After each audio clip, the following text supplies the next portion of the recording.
কেমন হয়েছে বাবু?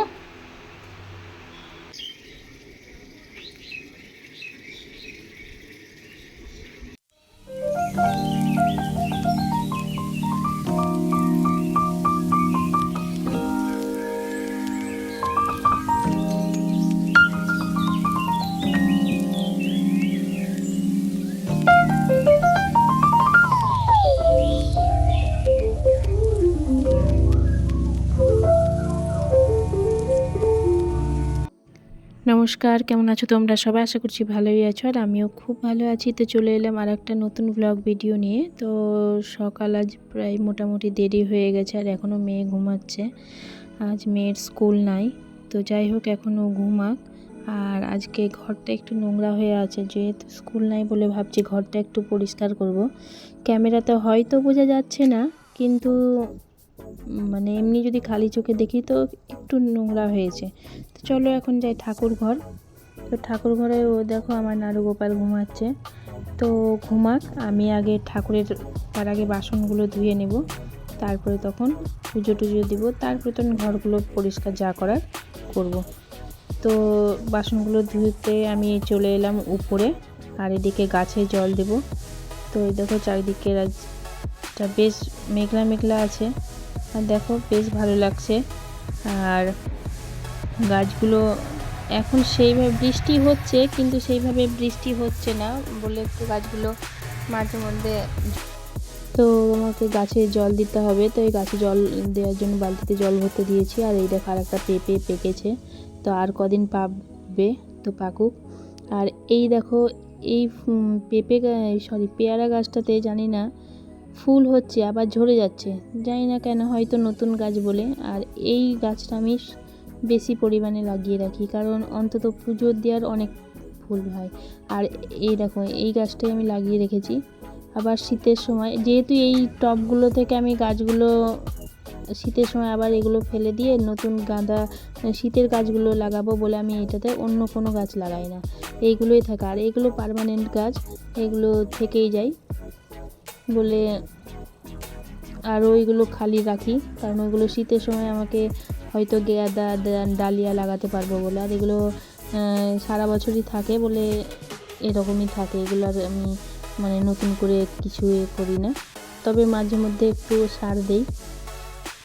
তো এই দেখো এটা হচ্ছে কাঠচম্পা, একটা টাইম অনেক ফুল ফুটেছিল, এখন আবার সেগুলো শুকিয়ে গেছে, আবার নতুন করে কুড়ি হবে। তো চলো এখন আমি ঠাকুরের বাসনগুলো ধুয়ে নিই। তো আমি ঠাকুরের বাসনগুলো ধুয়ে ফুল টুল সব তুলে নিয়েছি, আর এই দেখো এখনও জল দিতে বাকি আছে, তো জলগুলো দিয়ে নেই, তারপরে তখন আমি নিচে যাব। তো এই দেখো আজকে ওয়েদারটা মেঘলা মেঘলা, বেশি জল দেব না, অল্প অল্প করেই দেব, যদি বাই চান্স বৃষ্টি হয় তাহলে আবার জল জমে যাবে। তো এখন জল দিয়ে দিয়ে এখন যাব আমি নিচে। তো আমি নিচে চলে এসেছি, এখানে কয়েকটা বাসন রয়েছে, সেই বাসনগুলো ধুয়ে নেব। রাত্রে ধুয়ে রাখতে পারি না, কারণ কাজ থাকে বলে, সেই জন্য সকালেই ধুয়ে নিই। তো চলো ধুয়ে নেই। আমার মেয়ে এখানে আর্ট অ্যান্ড ক্রাফট করেছে কাল রাত্রিরে বসে বসে, তাই ওটা একটু দেখিয়ে দিলাম। চলো এবার আমি যাব টিফিন বানাতে। আজ সারাদিন অনেক কাজ করেছি, ওই জন্য আর ভিডিও বানাতে পারিনি। তো এখন আমি সন্ধ্যাবেলায় চলে এসেছি ইডলি বানাতেই। ইডলি বানাবো, তারপরে সবাইকে দেবো। এতে সুজি, টক দই, গাজর আর একটা ইনো অ্যাড করে দিয়েছি, আর এটা রায়তা বানাবো।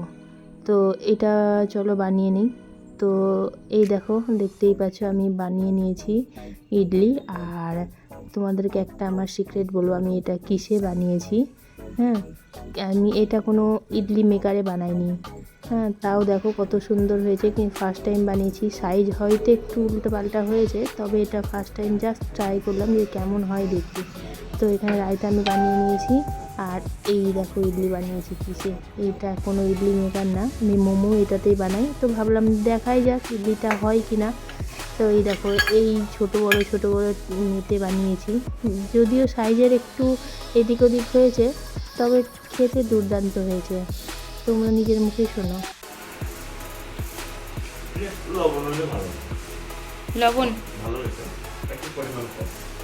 আর প্রথম বানালাম না, আমি তো সেভাবে বানাইনি।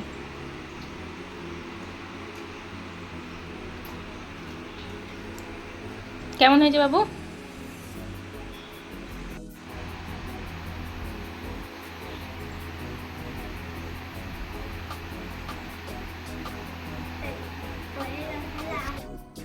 তো যাই হোক, এখানে খাওয়া দাওয়া করে আমি বসিয়ে দিয়েছি পড়াতে, আর ও পড়া শুরু করেও দিয়েছে।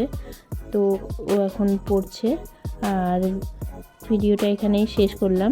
কেমন হয়েছে বলবে ভিডিওটা, আর ভালো হলে একটা লাইক কমেন্ট শেয়ার করে দেবে, আর সাবস্ক্রাইব করে পাশে থাকবে। তো যাই হোক, দেখা হবে আর একটা পরের ভিডিও নিয়ে। তো ততক্ষণ টাটা।